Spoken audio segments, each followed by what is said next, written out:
तो चलो हम लोग स्टार्ट करते हैं डी एंड एफ ब्लॉक का। देखो डी एंड एफ ब्लॉक का जनरल प्रॉपर्टी से रिलेटेड सारा टॉपिक हम लोग कवर अप कर लिए थे। लास्ट क्लास में हम लोग उसका सारा जो भी प्रॉब्लम था पीवाईक्यू का वो भी डिस्कस कर चुके हैं। बात क्लियर है? ठीक है। आज हम लोगों को डी ब्लॉक एलिमेंट के कुछ इंपॉर्टेंट कंपाउंड्स के बारे में बात करना है। ठीक है। और डी ब्लॉक एलिमेंट का दो इंपॉर्टेंट कंपाउंड है, उसी के बारे में हम लोग सारा चर्चा करने वाले हैं। इससे भी अच्छा खासा सवाल पूछा जाता है, तो आप लोग इसको भी ध्यान से देखिएगा। तो आज हम लोगों का लेक्चर क्या होने वाला है? Compounds of D block element. तो आज हम लोग क्या देखेंगे? Compounds of D block element. अब आगे बात को समझो। देखो, अगर हम कुछ important compounds of D block element का बात करें बच्चा, तो यहाँ पे दो इंपॉर्टेंट कंपाउंड का बारे में बात करेंगे। एक होगा आपका केमेनोफोर। क्या होगा? केमेनोफोर। और दूसरा मेरा K2Cr2O7। ठीक है। अगर हम केमेनोफोर का बात करें ना, तो केमेनोफोर को कहा जाता है पोटासियम परमैग्नेट।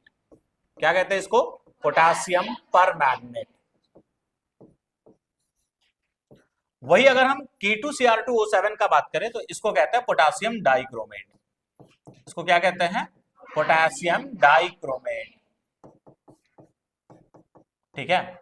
अगर हम बात करें पोटासियम परमैग्नेट का, तो इसके बारे में हम लोग दो इंपॉर्टेंट टॉपिक देखेंगे। एक तो देखेंगे प्रिपरेशन, ये कैसे बनाया जाता है। ठीक है। और दूसरा हम लोग बात करेंगे प्रॉपर्टीज। एक हम लोग बात करेंगे प्रिपरेशन और दूसरा क्या बात करेंगे सर? प्रॉपर्टीज। वही अगर हम K2Cr2O7 का बात करें तो यहां पे भी वही सेम दो चीज देखना है। एक है प्रिपरेशन, ठीक है, और दूसरा हम लोग को देखना क्या है? प्रॉपर्टीज। एक प्रिपरेशन देखना है और एक क्या देखना है सर? प्रॉपर्टीज। बोलो, बात समझ में आया ना? ठीक है। चलो अब देखो, अगर हम बात करें केमेनोफोर का प्रिपरेशन के बारे में, तो केमेनोफोर को प्रिपेयर किया जाता है by the help of pyrolusite ओर। किसके हेल्प से प्रिपेयर किया जाता है? पायरोलुसाइट ओर। पायरोलुसाइट ओर किसको कहते हैं? तो MnO2 को कहा जाता है। यानी पहला बात हमको क्या लिखा हुआ है उसको भूल जाओ। ठीक है। पूरा लैंग्वेज के चक्कर में नहीं पढ़ना है। बात समझे? ठीक है। इंपॉर्टेंट जो टैगलाइन है वो याद रखना है, क्योंकि वहीं से सवाल पूछता है। तो पहला बात हम आपको क्या बताएं कि इसको बनाया जाता है पायरोलुसाइट ओर के हेल्प से। किसके हेल्प से? पायरोलुसाइट ओर। और आप सबको पता है पायरोलुसाइट ओर का फॉर्मूला याद रखना है MnO2। ठीक है। क्या होता है? MnO2। तो ये है मेरा पायरोलुसाइट ओर, और इसी के हेल्प से पोटासियम परमैग्नेट का प्रिपरेशन होता है। Point number 1। ठीक है। ये पायरोलुसाइट ओर को हम ओर के हेल्प से पोटासियम परमैग्नेट बनता कैसे है? तो इसको हम लोग हीट करते हैं इन प्रेजेंस ऑफ, इन क्या?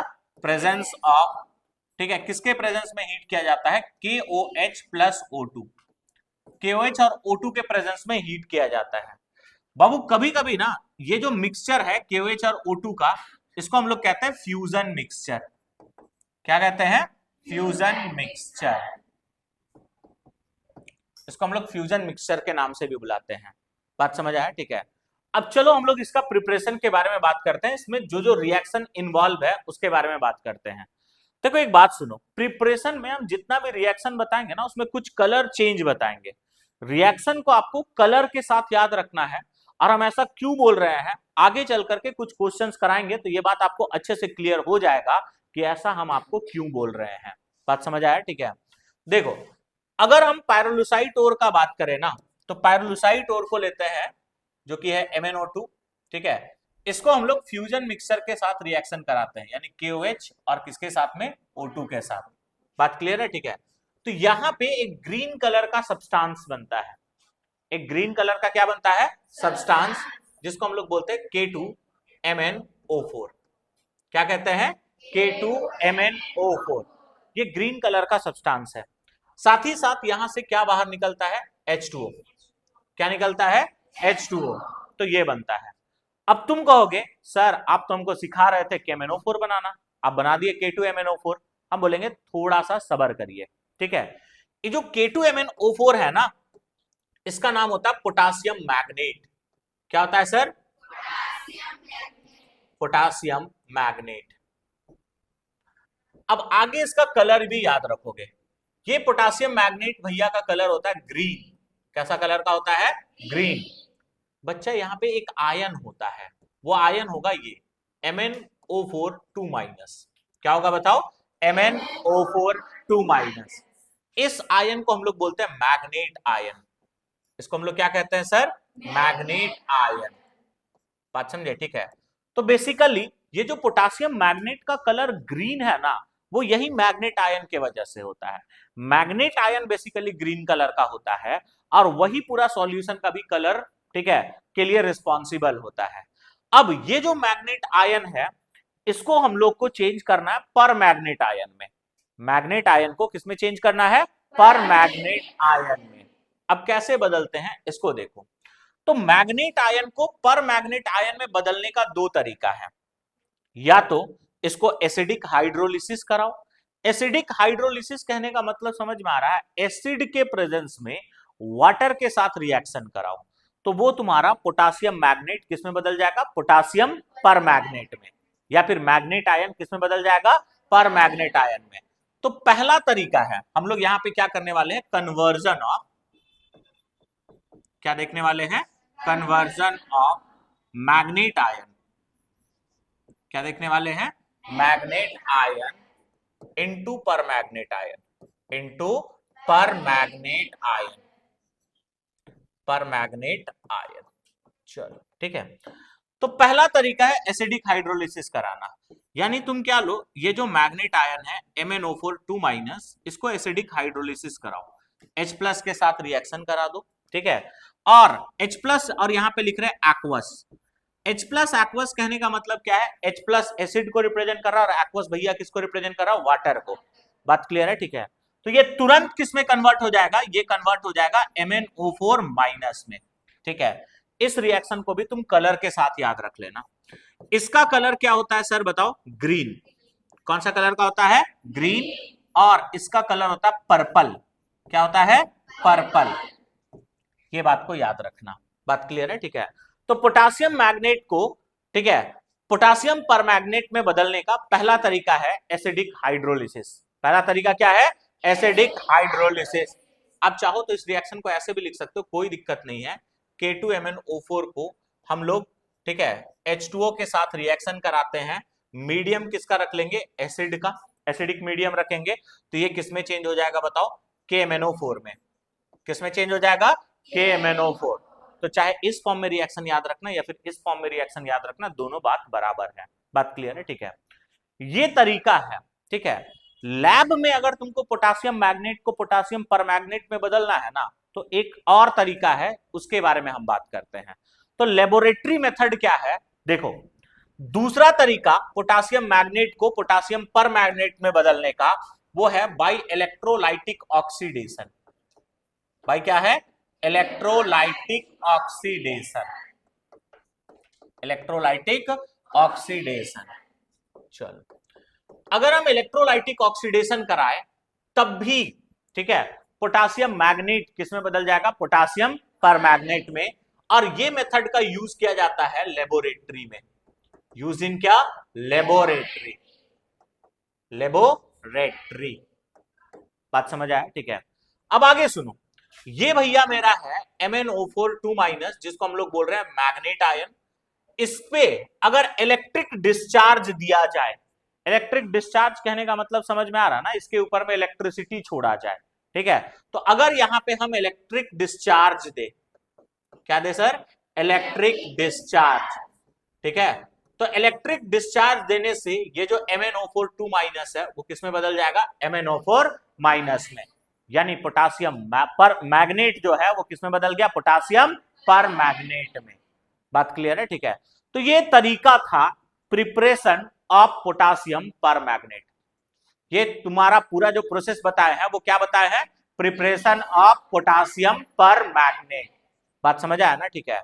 अब आगे सुनो ध्यान से, ठीक है। तो प्रिपरेशन के लिए तुम क्या क्या लाइन याद रखोगे? इसको कौन सा ओर के थ्रू बनाया जाता है? ये पूछा जाता है। कौन सा ओर के थ्रू बनाया जाता है? पायरोलुसाइट ओर। और पायरोलुसाइट ओर किसे कहते हैं? MnO2। किसको कहा जाता है? MnO2। Point number 1। दूसरा, पायरोलुसाइट ओर को KOH और O2 के साथ रिएक्शन कराने से ग्रीन कलर का मेल्ट या ग्रीन कलर का सब्सटेंस मिलता है। वो ग्रीन कलर का सब्सटेंस कौन सा था? फॉर्मूला बोलो। K2MnO4, इसका नाम क्या था? Potassium magnet. इसके अंदर में कौन सा आयन होता है? Manganate ion. ठीक है, उस मैग्नेट आयन को पोटासियम परमैग्नेट में बदलने का तभी दो मेथड बताए हैं, और भी मेथड अभी सिखाएंगे आप लोग को। तो दो मेथड कौन कौन सा था? पहला मेथड था इलेक्ट्रोलाइटिक ऑक्सीडेशन करा दो, ठीक है, और दूसरा है एसिडिक हाइड्रोलिसिस करा दो। तो दोनों केस में ग्रीन कलर का जो पोटासियम मैग्नेट है वो पर्पल कलर का पोटासियम परमैग्नेट में बदल जाता है। बात क्लियर है? ठीक है, तो ये सारा बात आपको याद रखना है, पहला पॉइंट। दूसरा जो अब यहां पे हम लोग चर्चा करने वाले हैं वो है स्ट्रक्चर। वो क्या है? स्ट्रक्चर। अब यहां पे अगर हम बात करें तो देखो, स्ट्रक्चर हमें किसका किसका देखना है? एक देखना है मैग्नेट और एक देखना है क्या? परमैग्नेट। यानी हमें स्ट्रक्चर देखना है किसका? तो MnO4 2- का, और एक देखना है किसका बताओ? MnO4-। ठीक है, एक 2- और एक माइनस है। ठीक है, अब अगर दोनों का स्ट्रक्चर का बात करोगे ना बच्चे, तो ये भी टेट्राहेड्रल होता है। कैसा होता है? टेट्राहेड्रल। और ये भी अगर तुम बात करोगे तो ये भी क्या होगा सर? टेट्राहेड्रल। टेट्राहेड्रल। अरे कोई दिक्कत है? पक्का ना? अब देखो स्ट्रक्चर देखो कैसा होता है। अगर हमको MnO4- का स्ट्रक्चर ड्रॉ करना है तो बीच में हम लोग लिखेंगे ऐसे Mn को। बात क्लियर है? ठीक है, और टेट्राहेड्रली बॉन्ड को अरेंज कर दो। तो ये हम टेट्राहेड्रली बॉन्ड को अरेंज कर दिए हैं। बात क्लियर है? ठीक है, अब तुमको पता है क्या गो ऑक्सीजन है इसके पास? 4। तो चारों जगह में ऑक्सीजन ही होगा, तो भैया ऑक्सीजन, भैया ऑक्सीजन, भैया ऑक्सीजन, और यहां पे भी ऑक्सीजन। क्या गो माइनस चार्ज है? 2। तो तुम क्या करो, 2 गो माइनस चार्ज को ऑक्सीजन को दे दो। ठीक है, फिर यहां पे आप क्या दोगे? डबल बॉन्ड, और यहां पे भी क्या दोगे? Double bond. तो तुमको क्या करना है ना, Mn को बीच में लिखना है और ऑक्सीजन को टेट्राहेड्रली अरेंज कर देना। जितना माइनस है उतना माइनस, एक एक माइनस ऑक्सीजन को देते जाना। अगर 3 गो माइनस होता तो क्या करते? 3 गो माइनस ऑक्सीजन को देते। बात क्लियर है? ठीक है, तो और जिस ऑक्सीजन को माइनस नहीं मिलेगा, ठीक है, उस पर डबल बॉन्ड बना देना। अब MnO4- का स्ट्रक्चर तुम्हारा दिमाग में आ गया होगा। लिखेंगे Mn और 4 बॉन्ड को टेट्राहेड्रली अरेंज कर देंगे। ठीक है, एक ऐसे ऑक्सीजन ऊपर, एक यहां और एक यहां होगा। अरे होगा या नहीं होगा? चलो, अब यहां पे क्या करोगे? एक के ऊपर में माइनस दोगे, और बाकी जिसके पास माइनस नहीं आएगा उस पे क्या दे देना? Double bond. डबल डबल, और यहां पे भी क्या दोगे? डबल। अब यहां पे जो डबल बॉन्ड बना है ना, तो आप सबको पता है इसको हम लोग क्या बोलते हैं? Pi bond. डबल बॉन्ड को क्या बोलते हैं बताओ? Pi bond. तो डबल बॉन्ड में एक सिग्मा और एक पाई होता है कि नहीं होता है? उसी तरह से यहां पे भी पाई बॉन्ड होगा कि नहीं होगा? अब देखो, ये जो पाई बॉन्ड होता है ना, ये दो ऑर्बिटल के ओवरलैपिंग से बनता है, एक p ऑर्बिटल और एक d ऑर्बिटल। इसी वजह से इस पाई बॉन्ड को हम लोग नाम देते हैं p पाई d पाई। क्या नाम देते हैं? तो ये भी क्या होगा बताओ? p पाई d पाई। बच्चे अगर हम तुमसे ये सवाल पूछे कि बताओ MnO4 2- में कितना p पाई d पाई बॉन्ड होता है, तो आपका आंसर क्या होगा? 2। कितना होता है? 2। उसी प्रकार से ये बॉन्ड भी क्या होगा बताओ? p पाई d पाई। ये मल्टीपल बॉन्ड भी क्या होगा बताओ? p पाई d पाई। ठीक है, और ये मल्टीपल बॉन्ड भी क्या होगा सर बताइए? p पाई d पाई। ठीक है, तो यहां पे अगर हम number of p pi d pi bond का बात करें, number of p pi d pi bond, तो आंसर यहां पे कितना हो जाएगा? 2। Point number 1। आगे यहां पे इसका ऑक्सीडेशन स्टेट चलो निकाला जाए। कौन हमको ऑक्सीडेशन स्टेट निकालने का तरीका बताओगे? कौन? चलो नया बताओ, क्या करेंगे इसको? हाँ, Mn का निकालना है। X प्लस ऑक्सीजन का 2 होता है, -2 होता है, तो 4 ऑक्सीजन है, -8 इज इक्वल टू -2। गुड, ठीक है। अब अगर हम इसको सॉल्व कर ले तो x का वैल्यू कितना आ जाएगा बताओ? +6। यानी यहां पे Mn का जो ऑक्सीडेशन स्टेट है वो कितना आ जाएगा? +6। तो Mn यहां पे +6 स्टेट में है। ठीक है, अब अगर Mn +6 स्टेट में है तो कितना इलेक्ट्रॉन Mn के पास में कम हो रहा है बताओ? 6। तो Mn +6 का कॉन्फ़िगरेशन कोई मुझे बताओ, बोलो। 3d1। बहुत अच्छे। तो 4s0 3d1 ये Mn +6 का ऑक्सीडेशन, ये इलेक्ट्रॉनिक कॉन्फ़िगरेशन होगा। अब इलेक्ट्रॉनिक कॉन्फ़िगरेशन के हेल्प से हम बहुत सारा बात तुम लोग को बता चुके हैं। एक तो तुम इसका कलर बता सकते हो, ठीक है, और ऐसे भी तुमको बता दिया ये ग्रीन कलर का होता है, ठीक है, तो ये तो हम पूछने वाले नहीं है क्योंकि अभी बता दिए थे ये कौन सा कलर का होता है, ग्रीन। मेरा सवाल ये है कि कलर शो करने का दो रीजन हम आप लोग को बताए थे, एक रीजन था चार्ज ट्रांसफर स्पेक्ट्रम और दूसरा रीजन क्या था, डीडी ट्रांजिशन। सवाल यह है कि यहां पे जो कलर शो हो रहा है उसके पीछे का रीजन क्या है, क्या होगा, डीडी ट्रांजिशन। बहुत अच्छे, यहाँ पे ये क्या होगा, कलर किसकी वजह से होगा, डीडी ट्रांजिशन। बहुत अच्छे, ठीक है। अब बताओ ये जो यहाँ पे एक इलेक्ट्रॉन तुमको डी में दिख रहा है ये पेयर्ड कंडीशन में होगा कि अनपेयर्ड कंडीशन में, और अगर इसमें भी किसी को डाउट हो रहा है ना, ठीक है, होना भी नहीं चाहिए, अरे अकेला आदमी कभी पेयर अप हो सकता है क्या, तो पेयर्ड होगा कि अनपेयर्ड होगा, तो अगर अनपेयर्ड है तो MnO4 2- जो है वो कैसा मैग्नेटिक प्रॉपर्टी शो करेगा, पारा या डाया, पारा मैग्नेटिक, क्या होगा, ठीक है। अब देखो कल हम लोग इतना क्वेश्चन प्रैक्टिस किए थे कि तुम लोग बता सकते हो पारा मैग्नेटिक है तो इसका मैग्नेटिक मोमेंट क्या होगा, कैलकुलेट करना पड़ेगा अभी भी, root under, bus route under क्या होगा, 3 होगा। बोलो कोई दिक्कत है इसमें। अब देखो इसके हेल्प से हम लोग कितना सारा डाटा देखे, तो पहला सवाल यहाँ पे क्या पूछा जा सकता है, शेप क्या होगा, क्या होगा, टेट्राहेड्रल। कितना पी पाई डी पाई बॉन्ड होता है, डबल बॉन्ड जो होता है वो कौन सा नेचर का होता है, तो क्या बोलोगे, पी पाई डी पाई। कलर्ड होता है कि कलरलेस होता है, कौन सा कलर का होता है, कलर शो करने के पीछे का रीजन क्या है, पारामैग्नेटिक की डायामैग्नेटिक, मैग्नेटिक मोमेंट क्या होगा, अंडर रूट। कोई दिक्कत है इसमें, चलो कोई दिक्कत नहीं है। अब जल्दी सा इसका हमको ऑक्सीडेशन स्टेट बता दो, ठीक है, यहां पे x फिर क्या लिखेंगे बताओ, +-8 इज इक्वल टू, x का वैल्यू +7 हो जाएगा सर, यानी Mn यहाँ पे कौन सा स्टेट में है सर, अब कोई हाथ उठाइए, +7 मतलब इसका इलेक्ट्रॉनिक कॉन्फ़िगरेशन कौन बताइएगा, चलो ज्योति तुम बताओ, 4s0 3d, अरे कोई दिक्कत है इसमें। अब इसके हेल्प से बताओ कलर्ड था या कलरलेस था, ये कलरलेस है या कलर्ड है, कलरलेस है। इसका कलर अभी बताए थे कि नहीं बताए थे, हाँ, पर्पल कलर का होता है कि नहीं होता है, पर्पल, ठीक है।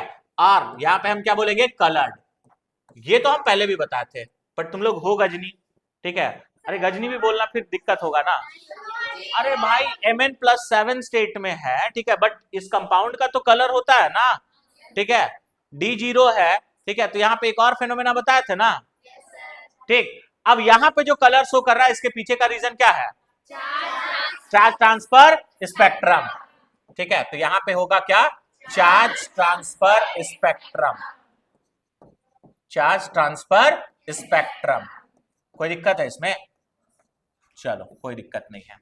आगे ये पारा होगा या डाया होगा, डाया होगा। मैग्नेटिक मोमेंट कितना होगा जी, 0। इसमें कैलकुलेट करने जाओगे तब तो फिर दिक्कत हो जाएगा, ठीक है, तो यहाँ पे सही बोल रहे हो, मैग्नेटिक मोमेंट क्या होगा, 0, और ये कौन सा मैग्नेटिक होगा, डाया मैग्नेटिक, ठीक है। अब यहाँ पे पी पाई डी पाई बॉन्ड का नंबर बताओ कितना हो जाएगा, कितना पी पाई डी पाई बॉन्ड होगा, 3 होगा। बोलो इसमें किसी भी बच्चे को कोई भी प्रकार का दिक्कत है क्या, नहीं ना, ठीक है। चलो एक बार तुम लोग क्या करो, इस स्लाइड को एक बार देख लो, 2 मिनट हो गया, क्या चाहिए, लिख सकते हो, इलेक्ट्रिक चार्ज भी लिख सकते हो, कोई दिक्कत नहीं है, ठीक है। इसमें कोई दिक्कत है, इसका सारा आंसर तो तुम ही लोग दिए हो, तो दिक्कत तो नहीं होना चाहिए, ठीक है।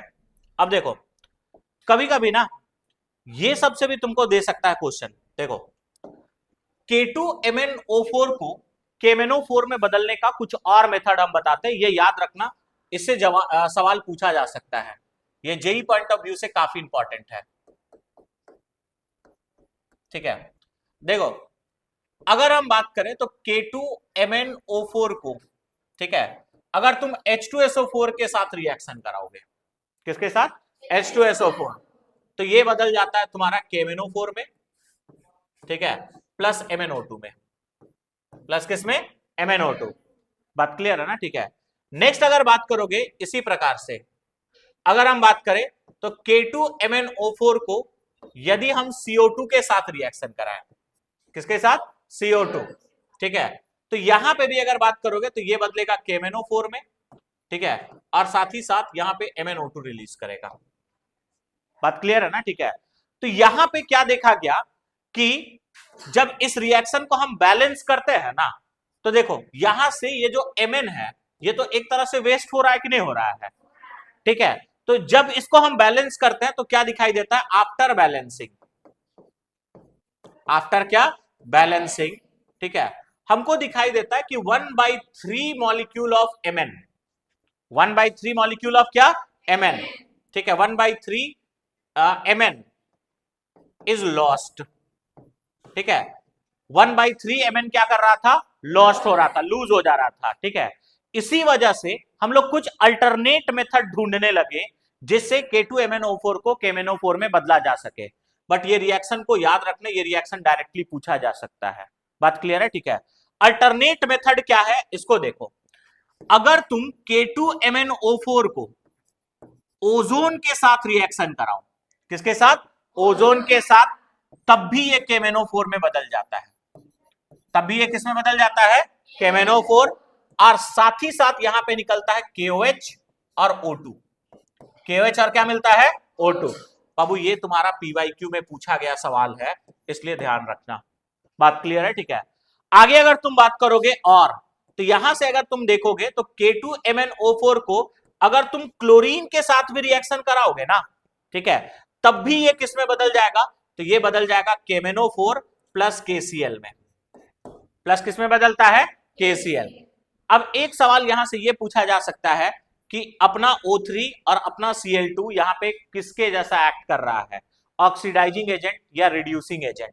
तो तुम यहां से देख सकते हो इसका ऑक्सीडेशन स्टेट यहां पे क्या है, +6, यहां पे यह क्या हो रहा है, +7, बढ़ा है कि घटा है, मतलब O3 और Cl2 इसको ऑक्सीडाइज किया कि रिड्यूस किया, तो O3 और Cl2 यहां पे किसके जैसा एक्ट करेगा, ऑक्सीडाइजिंग एजेंट कि रिड्यूसिंग एजेंट, बिल्कुल ऑक्सीडाइजिंग एजेंट के जैसा एक्ट करेगा। बोलो यहां पे किसी भी बच्चे को कोई भी दिक्कत है क्या, ठीक है। तो ये हम 4 और रिएक्शन बताएं जिसके मदद से K2MnO4 को किसमें बदला जा सकता है, KMnO4 में।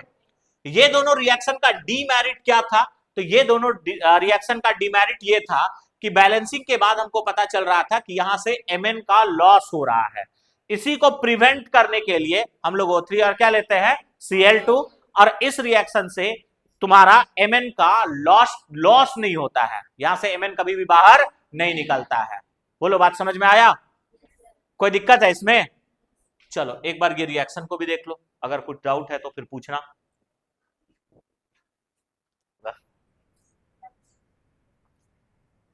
चलो अब हम लोग यहां से आगे बढ़ेंगे, ठीक है, ठीक। देखो कुछ और पॉइंट्स यहां पे समझो। जब हम तुम लोग को प्रिपरेशन बता रहे थे तो हम तुम लोग को बताए थे कि यहां पे ऑक्सीजन का प्रेजेंस चाहिए ना, ठीक है। तो ऑक्सीजन का प्रेजेंस को अच्छा रखने के लिए ना तुम यहां पे कुछ ऑक्सीडाइजिंग एजेंट को भी यूज कर सकते हो। तो कुछ और पॉइंट यहां पे हम ऐड कर रहे हैं, देखना। तो वाइल प्रिपरेशन, वाइल क्या बोल सकते हैं, preparation, we can add KNO3 और KClO3। और ये क्यों ऐड करते हैं, क्योंकि KNO3 को जब हम हीट करते हैं ना तो ये तुम्हारा KNO2 प्लस O2 में टूट जाता है, और ऑक्सीजन गैस जो है यहां से जो प्रोड्यूस हो रहा है वो रिएक्शन को फेवर करता है। आगे अगर बात करें इसी प्रकार से KClO3, इसको भी जब तुम हीट करोगे ना तो ये KCl प्लस O2 में टूट जाता है। बात समझे, ठीक है। और यहां से जो ऑक्सीजन गैस प्रोड्यूस हो रहा है ये भी रिएक्शन में फेवर कर सकता है। तो प्रिपरेशन के टाइम पे ये सब ऑक्सीडाइजिंग एजेंट को भी हम लोग यूज करते हैं ताकि ऑक्सीजन का प्रेजेंस अच्छा खासा बना हुआ रहे। पहला बात क्लियर है, ठीक है। दूसरा बात समझो, जो तुम्हारा MnO4 2- आयन था, जिसको आप कौन सा आयन कह रहे थे, इसका नाम क्या था याद है? Manganate ion. क्या कह रहे थे इसको? Manganate ion. तो ये जो मैग्नेट आयन है ये स्ट्रॉन्ग अल्कालाइन मीडियम में एग्जिस्ट करेगा। ठीक है, यहां पे क्या लिखेंगे? Exist in strong alkaline medium. Strong alkaline medium, तो ये स्ट्रॉन्ग अल्कालाइन मीडियम में एग्जिस्ट करेगा। बात क्लियर है? ठीक है, अल्कालाइन मीडियम कहने का मतलब क्या है? Basic medium. क्या है? Basic medium. तो ये स्ट्रॉन्ग बेसिक मीडियम में ही एग्जिस्ट करता है। बात समझे? ठीक है, नेक्स्ट अगर बात करोगे तो इन न्यूट्रल मीडियम, इन क्या? न्यूट्रल मीडियम और एसिडिक मीडियम, एसिडिक मीडियम और faintly alkaline, faintly alkaline. Faintly alkaline कहने का मतलब क्या है? तो फेंटली का मतलब होता है लेस। फेंटली का मतलब क्या होता है? लेस। तो या तो न्यूट्रल मीडियम में या एसिडिक मीडियम में या फिर थोड़ा बहुत बेसिक मीडियम है, स्ट्रांग नहीं है, थोड़ा बहुत। ठीक है, तो उस केस में ठीक है इट डिसप्रोटोनेट्स। इसका इट क्या? डिसप्रोटोनेट्स।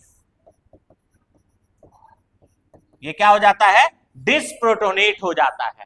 और डिसप्रोटोनेट होकर के क्या प्रोड्यूस करता है? देखो ये किसमें डिसप्रोटोनेट होता है? जो अपना MnO4 2- है ना, ये तुरंत बदल जाता है MnO4- में। किसमें टूट जाएगा बताओ? MnO4- में। ठीक है, यानी ये MnO4 2- तुरंत किसमें बदल जाएगा? MnO4- में। किसमें बदलता है बताओ? न्यूट्रल मीडियम, एसिडिक मीडियम या फेंटली अल्कालाइन मीडियम। बात समझ आया ना? ठीक है, एक बार इसको भी देख लीजिए ना, ये ठीक है। अच्छा, डिसप्रोटोनेट होगा ना तो यहां पे एक और ऐड कर लेना, MnO2 भी ऐड कर लेना। अब तुम डिसप्रोटोनेट को आराम से समझ सकते हो। लास्ट क्लास में भी ऐसा एक रिएक्शन देखे थे, याद है ना? डिसप्रोटोनेशन का मतलब क्या होता है? ऑक्सीडेशन और रिडक्शन दोनों होना। अब यहाँ पे इसका ऑक्सीडेशन स्टेट क्या हो जाएगा बताओ? प्लस, यहाँ पे 6, यहाँ पे क्या आएगा? +7 और यहाँ पे क्या होगा? +4। तो ये बात याद रख लेना कि न्यूट्रल मीडियम, एसिडिक मीडियम या फेंटली अल्कालाइन मीडियम में यह डिसप्रोटोनेट हो जाता है MnO4- और MnO2 में।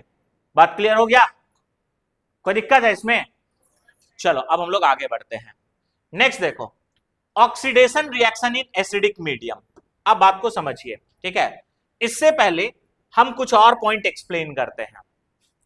जो अपना KMnO4 है ना, देखो ध्यान से, ये जो अपना KMnO4 है, यहां पे Mn का ऑक्सीडेशन स्टेट क्या दिख रहा है? देखो +7। क्या दिख रहा है? +7। ये Mn का मैक्सिमम ऑक्सीडेशन स्टेट है। ये Mn का क्या है बताओ? Maximum oxidation state. Maximum oxidation state. और कोई भी एटम जब अपने मैक्सिमम ऑक्सीडेशन स्टेट पे होता है ना, ठीक है, तो उस केस में ये ऑक्सीडाइजिंग एजेंट के जैसा बिहेव करता है। इसी वजह से it act as strong oxidising agent. Strong oxidising agent, इसी वजह से ये स्ट्रॉन्ग ऑक्सीडाइजिंग एजेंट के जैसा एक्ट करता है इन डिफरेंट मीडियम। इन क्या? Different medium. अब बात को सुनो, अगर हम इसका रिएक्शन का बात करें तो सबसे पहले हम बात करते हैं इन एसिडिक मीडियम। इन क्या? Acidic medium. देखो एसिडिक मीडियम में जो अपना KMnO4 है ना, जब भी किसी सब्सटेंस को ऑक्सीडाइज करेगा, ऑक्सीडाइजिंग एजेंट है मतलब जाहिर सा बात है किसी ना किसी को क्या करेगा? ऑक्सीडाइज। तो जब भी ये किसी को ऑक्सीडाइज करेगा, ये खुद को बदल लेगा Mn2+ में। किसमें बदल देगा? Mn2+। अब यहां पे इसका ऑक्सीडेशन स्टेट देखोगे तो प्लस क्या आएगा? 7। यहां पे क्या आएगा बताओ? +2। बताओ चेंज कितना का आ रहा है यहाँ पे? 5। कितना का आ रहा है? 5। तो ये तुमसे पूछा जाएगा कि KMnO4 का एसिडिक मीडियम में N फैक्टर कितना होता है? तो N फैक्टर कितना हो जाएगा सर? 5। बात क्लियर है ना? तो जब भी एसिडिक मीडियम में ये किसी भी सब्सटेंस को ऑक्सीडाइज करेगा, ठीक है, खुद किस में बदलेगा? Mn2+। जैसे मान लो I माइनस को ऑक्सीडाइज किया I2 में, तो I माइनस को ये I2 में बदलेगा, बट MnO4 माइनस खुद को किस में बदल देगा, Mn2 प्लस। ये कहने का मतलब है, बात समझ आया, ठीक है। अब आगे देखो, वही अगर हम बात करें इन बेसिक मीडियम, इन क्या, बेसिक मीडियम, तो अगर हम बेसिक मीडियम में बात करें तो जो अपना MnO4 माइनस है ना, ये जब भी किसी को ऑक्सीडाइज करेगा तो ये खुद को MnO4 2 माइनस में बदल देगा।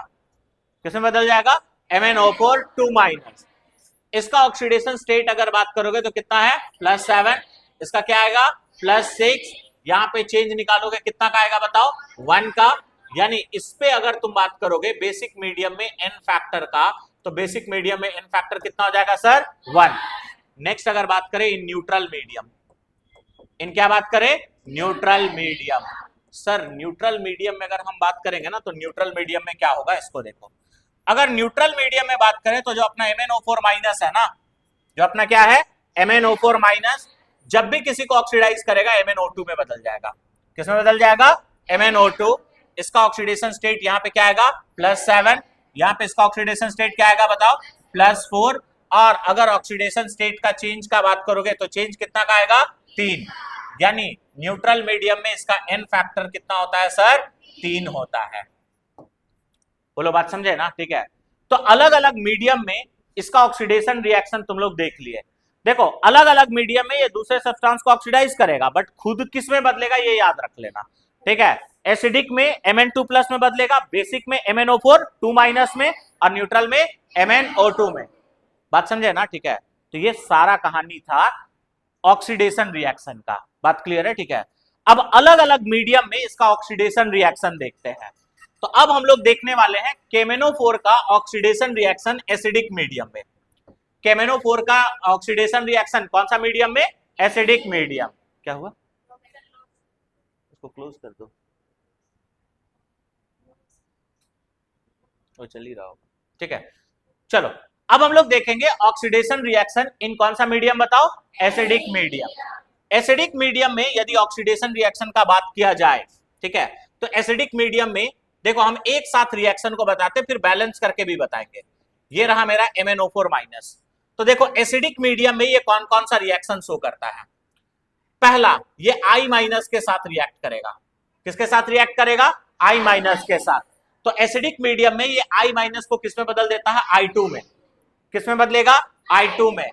एक ये रिएक्शन करता है C2O4 2 माइनस, बाबू इसको बोलते हैं ऑक्सलेट। क्या बोलते हैं, ऑक्सलेट, ठीक है। ऑक्सलेट को बदल देगा CO2 में, कार्बन डाइऑक्साइड में। बात क्लियर है, ठीक है। आगे अगर तुम बात करोगे नेक्स्ट, ये तुम्हारा S2 माइनस के साथ रिएक्ट करेगा, तो इसको किस में बदल देगा, S में। अगर तुम बात करोगे ऐसे भी देता है H2S के साथ अगर रिएक्ट कर रहा है तब भी ये किस में बदलेगा बताओ, S में, ठीक है। अगर हम नेक्स्ट बात करें तो और ये किसके साथ रिएक्शन करता है, NO2 माइनस, तो इसको ये किस में बदल देता है, NO3 माइनस में। बात क्लियर है, ठीक है। और एक ये किसके साथ रिएक्शन करता है, SO3 माइनस, SO3 माइनस ही था ना, एक मिनट, SO3 2 माइनस, इसको ये किस में बदल देता है, SO4 2 माइनस में। इसको बोलते हैं सल्फाइड और इसको क्या बोलते हैं, सल्फेट। तो ये सारा रिएक्शन है किसका, KMnO4 का। कौन से मीडियम में बताओ, एसिडिक मीडियम। अब देखो तुमको क्या याद रखना है, मेन, ठीक है, कि कौन किसको ये किसमें बदलता है। पहला बात, कभी कभी ना इसका पूरा रिएक्शन पूछ लेता है, कभी कभी यहां पे इसका क्या पूछ लेता है, पूरा रिएक्शन, ठीक है। तो चलो इसका पूरा रिएक्शन कैसे लिखते हैं ये देखो। I माइनस वाला के साथ हम बता देंगे, बाकी तुम लोग को होमवर्क रहेगा, उसको ट्राई कर लोगे।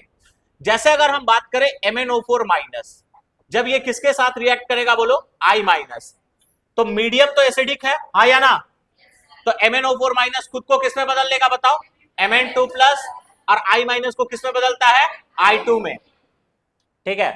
Mn का यहाँ पे ऑक्सीडेशन स्टेट क्या आ जाएगा, +7, यहाँ पे क्या आएगा, -1, यहाँ पे क्या आएगा, +2, और यहाँ पे क्या आएगा, 0। अब यहाँ पे क्लास 11 रेडॉक्स का यूज करते हैं एसिडिक मीडियम में बैलेंस करने का।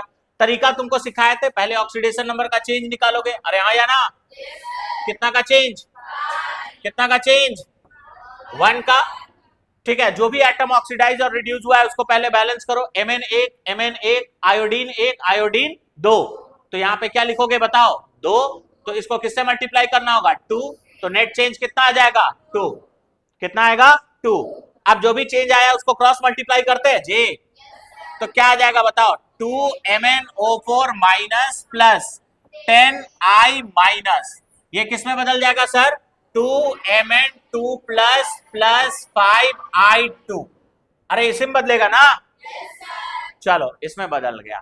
ठीक है, आगे अगर नेक्स्ट तुम बात करोगे, ठीक है, तो अब यहां पे तुम क्या करोगे, ऑक्सीजन एटम को बैलेंस करेंगे।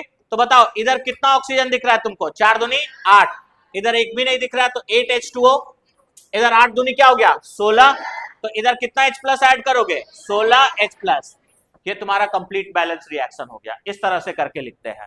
तो कभी कभी एग्जाम में क्या करता है ना, ये पूरा रिएक्शन तुमको दे देगा और इसके आगे वाला जो नंबर होगा उसको x y z इस फॉर्म में दिया हुआ रहेगा, बोलेगा बताओ x का वैल्यू क्या होगा, y का वैल्यू क्या होगा, z का वैल्यू क्या होगा। तो अगर आपको बैलेंस करने आता है तो ये आप आराम से कर पाओगे। बात समझ आया, ठीक है। चलो एक तुम लोग क्लास में ही कर लो, फिर बाकी तुम लोग क्या होमवर्क रहेगा उसको तुम लोग ट्राई कर लेना। ये वाला रिएक्शन कर लो, MnO4 माइनस जब एसिडिक मीडियम में C2O4 2 माइनस के साथ रिएक्ट करेगा तो ये किस में बदलेगा और क्या होगा, और पूरा इसको बैलेंस करके बताइए फास्ट। चलिए उम्मीद है आपने बैलेंस कर लिया होगा। यहां पे क्या लिखोगे बताओ Mn2 प्लस, और ये किस में बदलेगा CO2, जल्दी जल्दी से यहां पे क्या आएगा बताओ,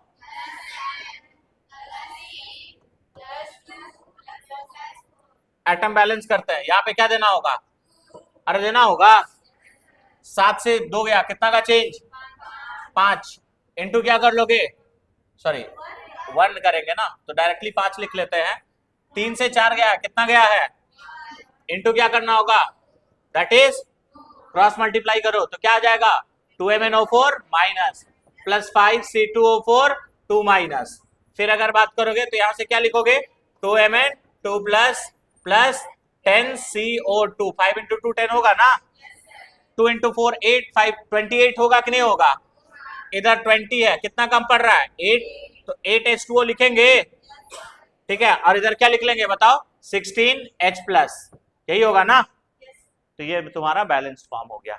बात क्लियर है, ठीक है। तो ये सारा रिएक्शन जो भी हम लिखे हैं इसको तुम लोग बैलेंस कर लेना। यहां पे एक छूटा है Fe वाला भी ना, ठीक है, तो ये तुम्हारा Fe2 प्लस को किसमें बदल देता है बताओ Fe3 प्लस, और याद रखना ये येलो कलर का होता है, ये कौन सा कलर का होता है येलो, ठीक है, तो ये भी बात को याद रखोगे, ठीक है। अब आगे हम लोग बढ़ते हैं नेक्स्ट, ठीक है। अब हम लोग बात करने वाले हैं ऑक्सीडेशन रिएक्शन इन न्यूट्रल और faintly alkaline medium. Oxidation reaction in neutral, in क्या न्यूट्रल और फेंटली, फेंटली मतलब माइल्ड बेसिक का बात कर रहा है, तो माइल्ड बेसिक मतलब न्यूट्रल ही मान लेना, faintly alkaline medium, faintly alkaline medium. तो माइल्ड बेसिक मीडियम पे अगर तुम इसका ऑक्सीडेशन रिएक्शन का बात करोगे तो इसका ऑक्सीडेशन रिएक्शन क्या होता है, तो 2 रिएक्शन याद रखना, जो अपना MnO4 माइनस है ना, ये न्यूट्रल या फेंटली अल्कलाइन मीडियम में 2 के साथ रिएक्शन करता है, एक रिएक्शन करता है I माइनस और एक H2O3 2 माइनस, H2O3 2 माइनस, इसको ये बदल देता है IO3 माइनस में, किसमें बदलता है IO3 माइनस, और H2O3 2 माइनस को SO4 2 माइनस में बदल देगा, ठीक है। एक रिएक्शन हम तुम लोग को पूरा लिख करके बताते हैं, एक रिएक्शन तुम लोग का बैलेंस करने का रहेगा, इसको बैलेंस कर लेना, ये सवाल पूछा जाता है। तो अगर हम बात करें MnO4 माइनस न्यूट्रल या फेंटली अल्कलाइन मीडियम में किसके साथ रिएक्ट कर रहा है I माइनस, ठीक है। अगर मान लो न्यूट्रल मीडियम है तो ये खुद को किसमें बदलेगा बताओ MnO2, और I माइनस को किसमें बदलेगा IO3 माइनस। न्यूट्रल या बेसिक मीडियम में बैलेंस करने का तरीका, पहले तो ऑक्सीडेशन नंबर ही निकालना होता है, +7 -1, यहां पे क्या आएगा +4, और यहां पे क्या आएगा +5, यही आएगा ना। एटम ऑलरेडी बैलेंस है, बैलेंस करने का जरूरत नहीं है। 7 से 4 गया है, कितना का चेंज आएगा जी 3, -1 से 5 गया है, कितना का चेंज आएगा 6, तो ये कितना बार में कैंसिल होगा? 2। थोड़ा आसान हो जाता है, क्रॉस मल्टीप्लाई कर लोगे तो यहां से क्या आ जाएगा? 2MnO4 माइनस प्लस क्या लिखोगे? I minus. ये किस में बदलेगा बताओ? Mn 2MnO2 प्लस क्या होगा? iO3 minus. अब इसके बाद जब न्यूट्रल मीडियम होता है या बेसिक मीडियम, तो पहले चार्ज बैलेंस करते हैं। अब देखो उधर 2 माइनस और इधर -1, टोटल कितना हो जाएगा? 3 माइनस, और इधर कितना है? -1। इधर कम पड़ रहा है, कितना कम पड़ रहा है? 2, तो इधर 2OH माइनस ऐड करोगे, फिर हम लोग ऑक्सीजन बैलेंस करेंगे। 2 × 2 4, 5 6 7 8 9, ठीक है। और 2 × 4 8, कितना कम पड़ रहा है? 1, तो यहाँ पे 1 H2O ऐड कर दो, ठीक है। हाइड्रोजन अपने आप बैलेंस करता है, देखो यहाँ पे 2 हाइड्रोजन, यहाँ पे भी कितना हाइड्रोजन? 2 हाइड्रोजन। कहानी हो गया, बात क्लियर है, ठीक है। इसी तरह से ये वाला रिएक्शन को तुम लोग बैलेंस कर लेना, बात समझे, ठीक है। तो ये सारा रिएक्शन था। अच्छा, यहाँ पे एक सवाल पूछा जाता है, अगर तुमसे ये पूछा जाए कि न्यूट्रल या फ्रेंडली अल्कलाइन मीडियम में जब I माइनस को KMnO4 के साथ रिएक्शन कराते हैं तो I माइनस का ऑक्सीडेशन स्टेट जो है वो कितना टाइम्स चेंज होता है? बता तो, कितना टाइम्स चेंज होता है? -1 से कहां जाता है? +5। कितना चेंज होता है बता तो? 6 का चेंज आता है। तो ये बात याद रखना, ये सवाल पूछा जाता है, बात समझ आया, ठीक है। ये था तुम्हारा सारा कहानी, किसके लिए? KMnO4 के लिए। ये किसके लिए था तुम्हारा? KMnO4, बात समझे ना, ठीक है।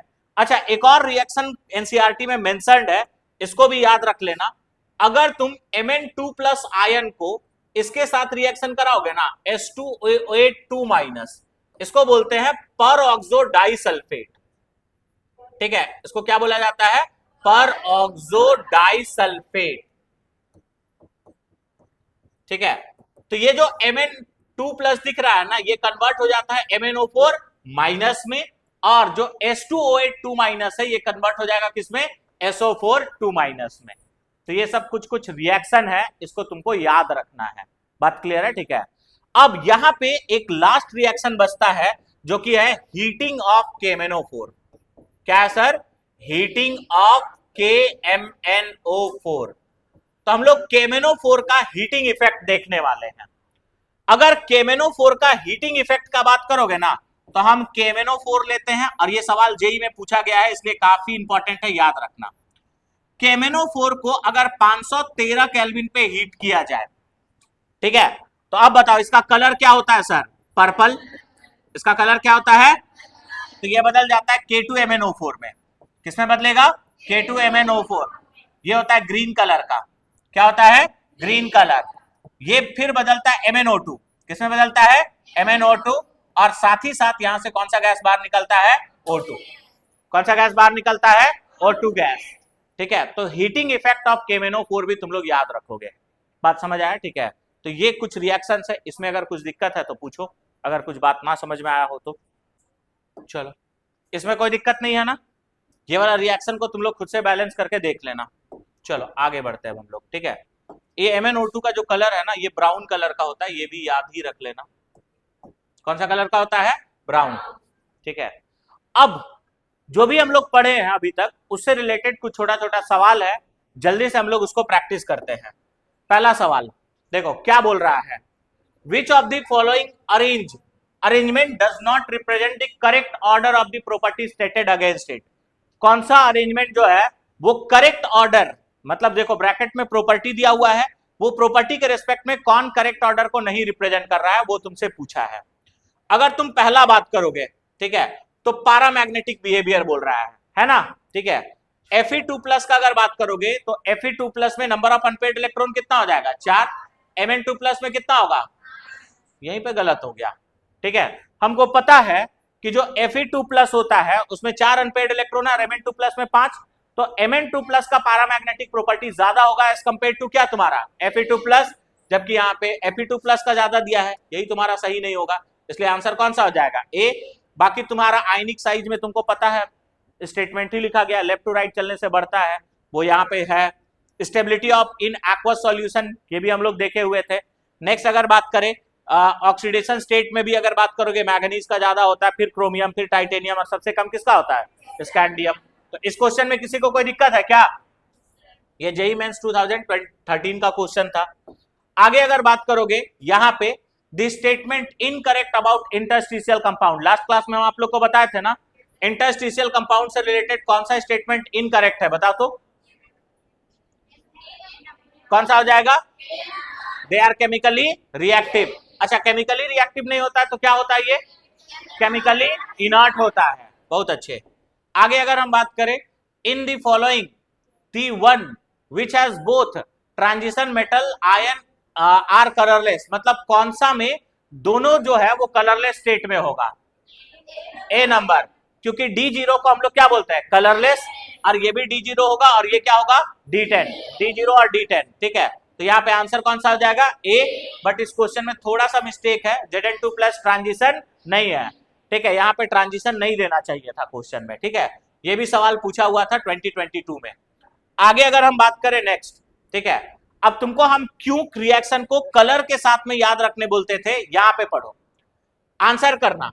When pyrolusite ore, pyrolusite ore कहने का मतलब क्या का बात हो रहा है? MnO2 is heated with alkali in presence of O2, a green color substance A is formed.